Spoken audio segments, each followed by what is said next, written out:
The mood in America was shifting. In the 1870s, profound changes were underway.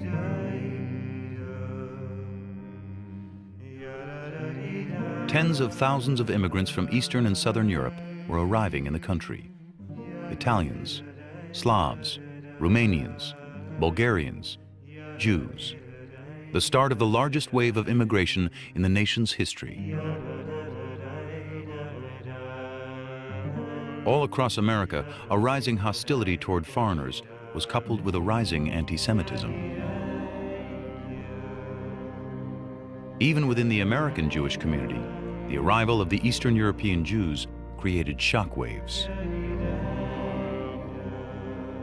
The people like my grandparents, Ostjuden, Eastern European Jews, came to the United States, and there was not a cultural gap between these Eastern European Jews and the German Jews.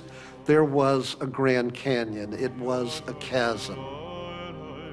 Now, the new Jewish immigrants would face the old dilemma: how to reconcile ancient traditions that sometimes set them apart with the desire to make new lives for themselves as Americans.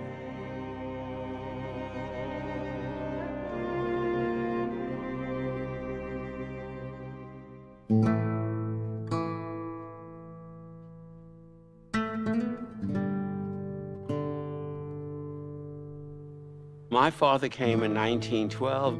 It was perfectly obvious they came for economic opportunity.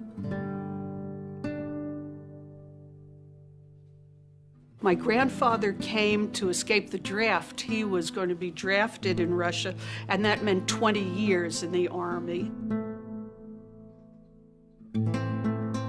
My grandfather had a big white beard, and one day he was roughed up by a group of hunters who smeared rabbit blood on his white beard. And he came home and said, "I've had enough, we're going to America." Now, I don't know if that's apocryphal, but that's the story that's been handed down.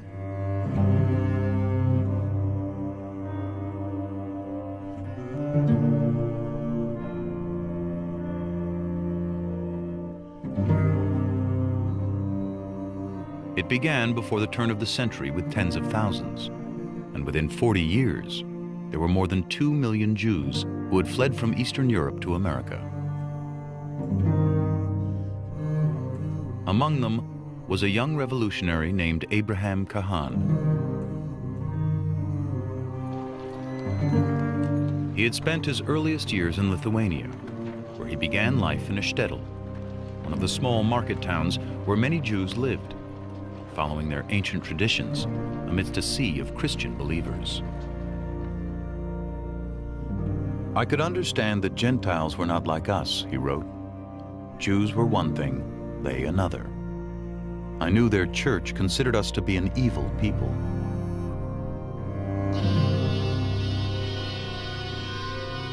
In 1881, when a revolutionary murdered the Tsar, the Jews were blamed. Pogroms followed, with violence, rape, and murder.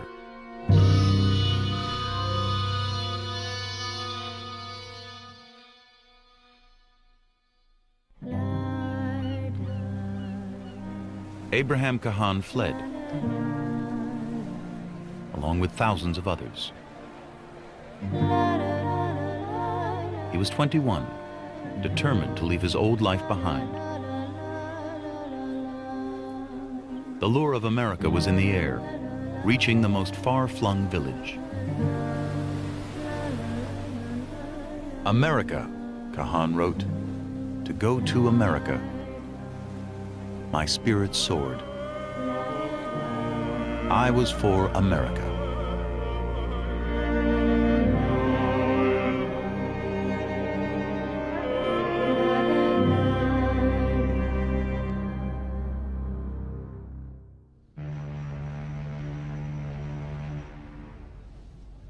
My mother was the first child in her family born in the USA. She was born 4 months after her mother arrived here. So she was conceived in the old world and born in the new world.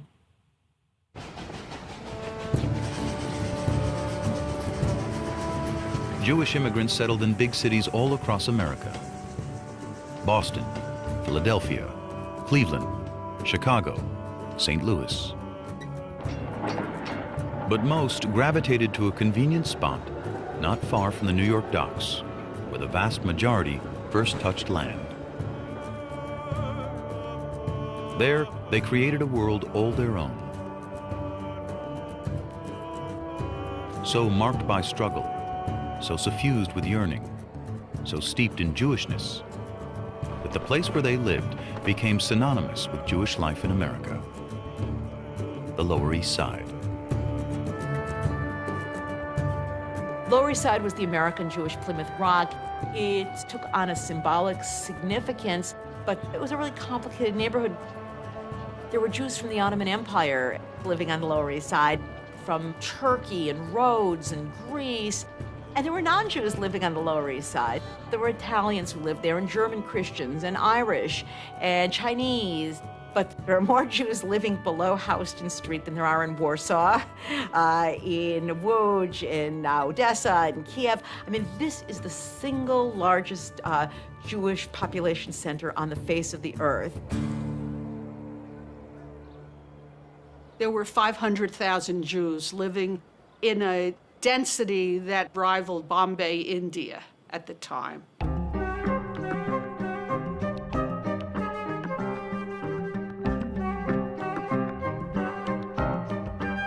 They were living in tenement houses, and a lot of them lived where the bathrooms were in the hallway, and you had to get a number when you could use them, and the bathtub was in the kitchen.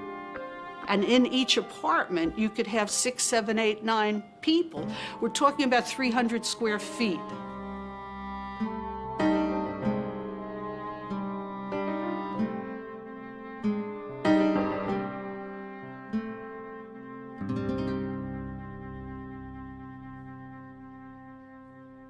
My parents never talked about the Lower East Side.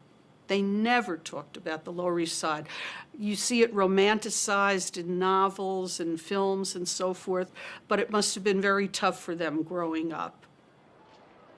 I feel very lucky that I knew my grandparents, that I had a direct connection with the people who had lived that life, because I feel that I understand something about the preciousness of American citizenship and life in this country, that I learned just from watching how much it had cost those people to accomplish it. In America, there was a lot for the newcomers, the greenhorns, to learn.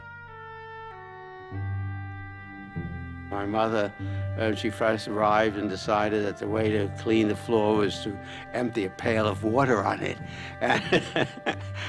And they shouted from down below, "The greener is destroying the building, and water's coming through the ceiling." Apparently in a Polish apartment house, she came from Warsaw, you could expect the water to be retained.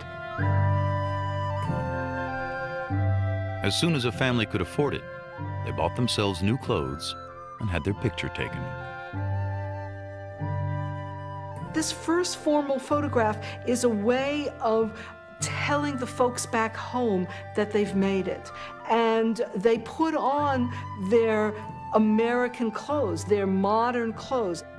And those photographs were often sent back to the old country. And it was a way of saying, I'm an American now. They might have been there, you know, a month. They couldn't say more than okay in English, right? But they could put the clothing on. They wanted to be Americans, and yet they were still exiles.